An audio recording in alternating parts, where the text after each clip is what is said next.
Good morning. আজকে খুব গরম বল। ও আবার আজকে আবার শুনছি লু বইবে, লু। একে গরম তা আবার লু, কি যে করি। আচ্ছা তাই হোক। আচ্ছা কালকে কিছু প্রশ্নের উত্তর লিখিয়েছিলাম তাই তো? আচ্ছা তাহলে বল বল, রাজা রামমোহন রায় কে ছিলেন? বল, কে পারবি বল। এই এই এই এই কে, এই কোথা থেকে ঘরস ঘরস আওয়াজ হচ্ছে না? হ্যাঁ, কে ঘুমাচ্ছিস? বেরিয়ে আয়। কে ঘুমাচ্ছিস? বেরিয়ে আয়। আরে কোথায় স্যার? আরে আমরা সবাই জেগে আছি, কেউ ঘুমোচ্ছি না। আপনি এই তো এই এই ওকে তোল, ওকে তোল। এই বোকাচোদা ওঠ। কি? আরে আরে এই ভালোবেসেও তো বলা যায় নাকি? হ্যাঁ, ভালোভাবে তোল, ভালোভাবে তোল। বাবু বাবু এখনো তুমি ঘুমোচ্ছ সোনা?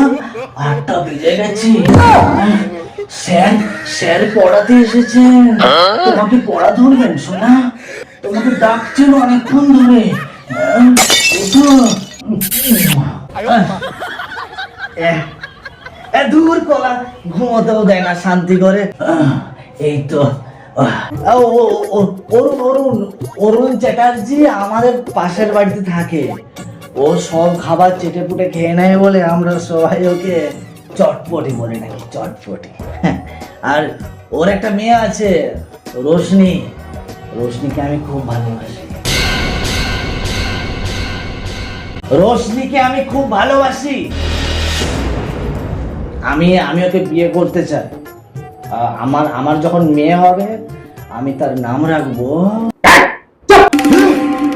আমি আমি তোকে প্রশ্নটা করেছিলাম রাজা রামমোহন রায় কে ছিলেন, আর তুই তার এই উত্তর দিচ্ছিস?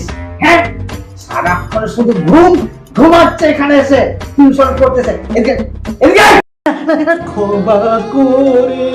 ক্ষমা করে দিন না, দিন না গো ও মাস্টার মশাই, একবার ক্ষমা করে দিলে কি হবে বলুন না ও মাস্টার মশাই।